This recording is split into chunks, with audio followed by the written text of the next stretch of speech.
Salam, mən Məhəmməd Əli Nəsirov, Ramil müəllimin şagirdiyəm. Onun sayəsində buraxılışdan 209 bal, blokdan da 362 bal topladım.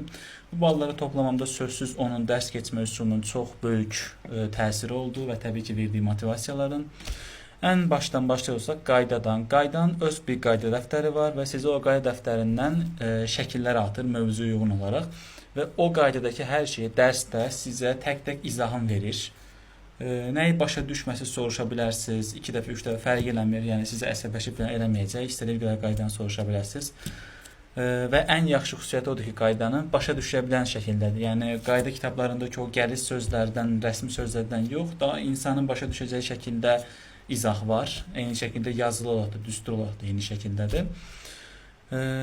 Dərsdən sonra, yəni sizə qaydanı verdi. Sonra siz bu qaydanı öz bir qayda dəftəriniz olmalıdır, buna köçürməlisiniz və oradakı qaydanı nöqtəsinə qədər əzbərləməlisiniz. Sizi buna qədər tələb edir. Əgər qaydanı tam cavab verə bilməsiniz, sizdən gələn dərs yenə eyni qaydanı tələb edir. Sonraki olaraq dərs, yəni test olaraq deyəcək olsaq, belə çox yaza bilməyəcəyiniz qədər, nə bilim 400-500 dənə test vermir. Az, yəni orta səviyyədə və bütün testlərin izahlı şəkildə verir. Yəni bir mövzunun, misal üçün 100 dənə test verdi. O 100 dənə test içərisində fərqli tip, yəni nə qədər tip sual varsa, hər birini izah edir. Bütün tip sualları sizə izah edir. Nəyi başa düşməsiniz, dərs prosesində soruşa bilərsiniz. Yəni sizə çəkinmə filan heç gərək yoxdur. Hamısını tamamilə başa düşəcək və şəkildə izah etməyə çalışacaq. Və sizdən sonra bu tapşırığı verəcək. Siz evdə bunların hamısını yazmalısınız. Bir dəftərə yazacaqsınız.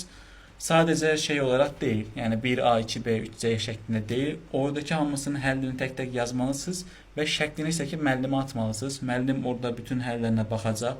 Yəni şey deyəməzsiniz, misal üçün 1-i, 2-ni, 3-ünü yazdın, 4-ü yazmadın, 5-ə keçdin. Müəllim o 4-ü yazmadığınızı görəcək və sizdən soruşacaq, niyə yazmadın, başa düşmədinmi, tənbəllik mi elədin?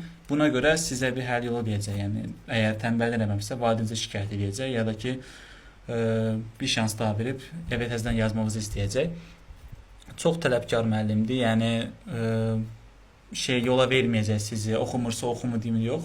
Oxumursunuzsa valideyninizi şikayət edəcək. İkinci olaraq da motivasiya, yəni şey kimi sizə dərs keçmir. Bir necə deyirlər, zabit kimi dərs keçmir. Sizi başa düşəcək bir şəkildə və psixoloji şəkildə. Çünki bəzən insan özü ağlı var, amma özünü o testi yaza bilməyəcəyini inandırır. Müəllim buna da danışır. Yəni o öz psixologunda bunu pozmaq üçün sizə yolları deyir. İmtahan ərəfəsində həyəcanlanmamaq ya da səhvə yol verməmək üçün sizə taktikalar verir. Yəni psixoloji cəhətdən sizə kömək olur.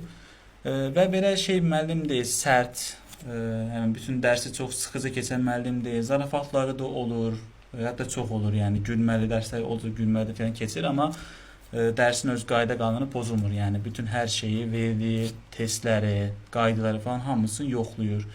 Bol-bol sınaqlar işlətir. Yəni həm öz sınaqlarını işlətir, həm də OTK-nın güvəninin onların test sınaqlarını işlətir sizə. Sınaqlara getmək üçün sizə biraz təzyiq eləyir. Yəni OTK-nın sınağına gedin, blokun sınağına gedin. Ən az ayda, yəni heç olmasa bir dəfə falan getməli sizdən tələb eləyəcək. Belə ümumiyyətlə mən onunla 1 il, 9 ay falan dərs keçdim və olduqca yəni dərs keçişindən, öz şəxsiyyətindən və verdiyi köməkdən, göstərdiyi köməkdən çox razıyam. Məncə onun yanında müəllim getsiz, əgər riyaziyyatınız pisdirsə və oxuma istəyən uşaqdırsa, yəni şey deyil. Mən heç nə eləməyim, müəllim mən üçün eləsin kimi bir adam deyilsinizsə, həqiqətən sizə kömək olacaq müəllim istəyirsinizsə, sizə həqiqətən kömək ola biləcək müəllimdir. Mən ondan sonsuza qədər razıyam.